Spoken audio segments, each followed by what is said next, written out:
Fala galerinha do Instituto Rio Negro, Samuel Logan aqui apresentando para vocês o segundo episódio do Pode Por um Mundo Melhor. E hoje nós temos a ilustre presença do professor Eduardo aqui que está nos honrando com a sua participação para falar nesse segundo episódio sobre um tema muito importante, mas que muita gente não tem conhecimento. Sabe qual que é? Educação financeira e o que devemos fazer para ter um futuro melhor e confortável. Dê a sua palavrinha aí, professor. Então, vou começar me apresentando aqui. Eu me chamo Eduardo Souza, tenho 28 anos, sou economista formado aqui mesmo na Universidade do Amazonas, a UFAM, com especialização na parte de finanças empresariais, enfim. Logo que eu me formei em 2017, eu atuei um pouco na área de análise financeira, análise de investimentos, que é um pouco do que a gente vai conversar aqui. Claro. E estou há cerca de 3 a 4 anos fechando aí, aniversariando os 4 anos aqui no Instituto, como professor de vários cursos em várias áreas profissionalizantes aqui. Inclusive faz o trabalho com primor. Aí você que já foi aluno do professor Eduardo sabe muito bem o que eu estou falando. Então vamos começar sem mais delongas. A primeira pergunta. Afinal, eu tenho certeza que você que está assistindo está se perguntando isso aí. O que é educação financeira e o que ela tem de tão importante nas nossas vidas? Então, a educação financeira nada mais é do que a gente aprender um pouco sobre como utilizar o nosso dinheiro para o nosso bem próprio, né? Eu costumo dizer que o uso dos nossos recursos pessoais, ou da nossa família, o bom uso desse dinheiro está diretamente relacionado à nossa qualidade de vida. A gente sabe que no mundo em que a gente vive, em que tudo custa dinheiro, custa algo, né, principalmente dinheiro, a gente sabendo usar bem esses recursos, consequentemente a gente consegue ter uma vida um pouco mais equilibrada, prezando também pelo lazer, mais confortável, perfeitamente. Então a educação financeira nada mais é do que você saber gerenciar bem esses recursos para ter como um bem final a sua qualidade de vida. Se tem uma coisa que eu acho que particularmente o povo brasileiro tem é não saber lidar direito com dinheiro, né? Então vamos lá, a segunda pergunta. Qual conselho, essa daqui é muito pessoal para você, qual conselho você daria para você mesmo sobre a questão financeira se você voltasse no tempo quando você tinha 16 anos? Que inclusive é a maior parte aí nosso. Bom, eu acho que eu tenho uma resposta logo de cara, assim. Eu iria conversar comigo mesmo e dizer assim, Eduardo, pesa bem o custo-benefício das suas decisões. O que eu quero dizer com pesar o custo-benefício das decisões? Quando você é jovem, você está começando a formar a sua opinião, você recebe uma enxurrada de informações, você está saindo daquela transição, né, de jovem para adulto. E aí você está começando a formular a sua opinião sobre várias coisas. E você vê aquela enxurrada de publicidade, de propaganda, tentando te convencer que você só vai ser alguém se você tiver o celular de marca, o carro do ano, a roupa de marca. E aí, por essa imaturidade, já que nós estamos nesse processo de amadurecimento, às vezes a gente acaba abraçando essa ideia como uma realidade, o que de fato não é. Então, eu acho que, com certeza, eu viraria para mim e diria, Eduardo, aquelas compras que não te traziam um custo-benefício tão grande, talvez você devesse repensar. Eu lembro da época dessa faixa etária, 16, 18 anos, principalmente a partir dos 18 que eu estava cursando a faculdade e trabalhando, e eu recebi uma bolsa, né, um auxílio todos os meses. Se não me engano era valor de R$600 mais ou menos. E eu lembro, não com muita alegria dessa lembrança, mas eu lembro de, por exemplo, pegar o dinheiro de um mês de trabalho, ir numa loja cara e comprar uma roupa que custou 20 dias do meu trabalho e que eu não ia praticamente usar. E aí eu até brinco em sala de aula quando a gente conversa sobre isso, eu digo assim, hoje faria uma falta, daria para pagar umas contas aí de energia, de água, enfim. Porque naquele momento você está começando a formular a sua opinião. E naquela cabeça do Eduardo de 16, 18 anos, aquele status era algo necessário. E hoje eu vejo que não é mais. Mas claro, faz parte do amadurecimento. Claro. Sem dúvida, se eu pudesse conversar com o Eduardo de 28 anos, eu não teria tomado essas decisões e teria feito o uso melhor do dinheiro. Mas assim, amadurecer faz parte do crescimento. Tem coisas que as pessoas têm que passar, né? Mas é bom passar sabendo e saber, na verdade, passar da melhor forma. Vamos para a terceira pergunta aqui. Isso é para você que está assistindo, então presta bastante atenção no que o professor vai falar. Para o jovem que ganha um salário mínimo e ainda mora com os pais, é possível economizar? Com certeza, é possível. O que a gente precisa fazer primeiro é um bom planejamento. Eu acho que não existe... reais prioridades. Perfeitamente. E aí essa etapa ela acontece dentro do planejamento. Eu acho que não existe uma boa execução sem planejamento e não existe sucesso sem planejamento. Então o primeiro passo é planejar. E o que seria esse planejar? Eu venho de uma criação assim, eu acho que deu muito certo, de você ter um diálogo direto com a sua família, pais, filhos, irmãos, sobre o uso adequado do dinheiro. Você entender o real valor do dinheiro. Já que nós estamos conversando principalmente com um público mais jovem, é importante você ter esse diálogo para você entender o valor que o dinheiro tem. Então, eu acho que o primeiro passo é sentar e conversar com sua família e ver de que forma eu posso ajudar. A gente tem que criar a responsabilidade desde o início de que trabalhar, mesmo jovem, mesmo dependendo ainda dos meus pais, tendo o suporte deles, não é só para pegar o dinheiro e guardar pensando só em mim. Eu preciso pensar no bem comum.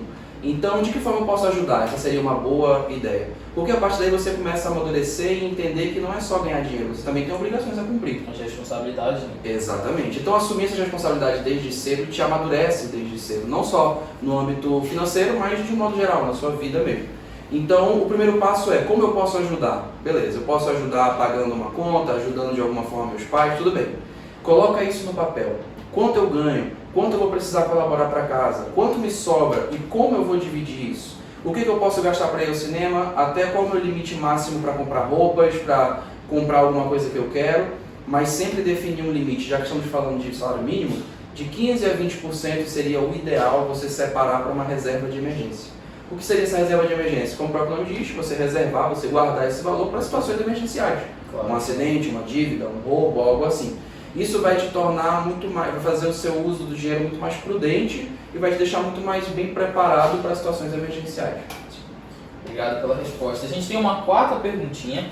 Qual o melhor tipo? Muita gente pensa isso, porque quando a gente faz o curso de educação financeira, ou quando a gente começa a querer mudar de vida, querer mudar os gastos, querer se rejeitar mesmo, a gente fica meio perdido em como começar a fazer a coisa. Certo. Então qual é o melhor tipo de investimento, Eduardo, para quem quer começar a fazer uma reserva?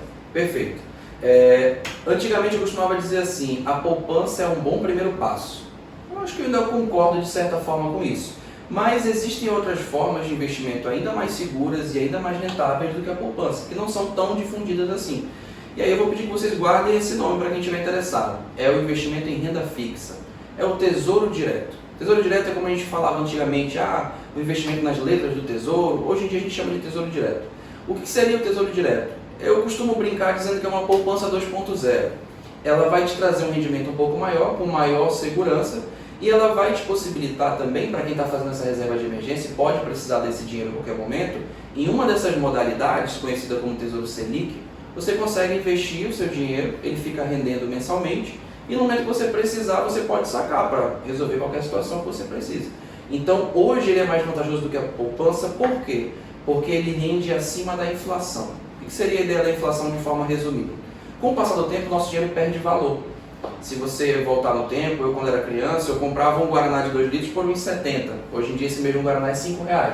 Mas por que o mesmo produto muda de preço? Porque graças à inflação, a gente vai perdendo esse poder de compra. O dinheiro não vale mais do que valia antes. Então, na poupança, você tem um ganho, só que quando você resgata esse dinheiro, ele não vale mais a mesma coisa. Diferente do Tesouro Direto, do Tesouro Selic. Ele vai te dar um ganho acima. Então você efetivamente vai ter mais dinheiro para poder comprar. Então seria um ótimo primeiro passo a renda fixa. E como a gente consegue ter acesso a esse Tesouro Direto? A gente vai a algum banco, a gente vai a alguma agência? Então, hoje em dia, com a questão da globalização da internet, a facilidade que tem, né? Você pode acessar o site oficial do Tesouro Direto. Basta pesquisar lá no Google, você vai ter o site oficial. É um investimento que ele está atrelado ao governo. Eu costumo dizer de modo simples que é você emprestar dinheiro para o governo. O governo precisa investir em educação, saúde, ambulâncias, médicos, professores e nem sempre ele dispõe desse recurso. Então o que a gente está fazendo é emprestar dinheiro para o governo e no futuro ele devolve com um rendimento, com um pagamento, né, uma bonificação. Então por isso torna ele extremamente seguro. Você pode fazer isso pela internet, lá você consegue já pelo próprio site do Tesouro transferir o seu dinheiro para a conta do investimento e de lá investir na modalidade que você preferir, tudo isso online. Bom, então para você aí que está assistindo, já pega essa dica. É um ótimo começo para começar a investir e mudar de vida, claro, pensando num futuro melhor aí. A nossa quinta pergunta: fazer um curso de educação financeira, que você ministra muito bem, e se reestruturar, seja para um empreendedor ou para um jovem aprendiz, faz diferença no decorrer da vida? Tem algum propósito? Vai valer realmente a pena começar a mudar agora, para lá na frente a gente ter um resultado bom? Sem dúvida. Eu costumo, quando eu ouço essa pergunta, eu costumo lembrar de uma situação que eu sempre falo em sala de aula com a turma. Eu digo assim, esse curso eu considero tão importante que se eu pudesse, eu encheria a Arena da Amazônia de alunos e eu ministraria esse curso para o máximo de pessoas que eu pudesse. Porque A educação financeira, o bom uso do recurso financeiro, ele está diretamente atrelado à nossa qualidade de vida.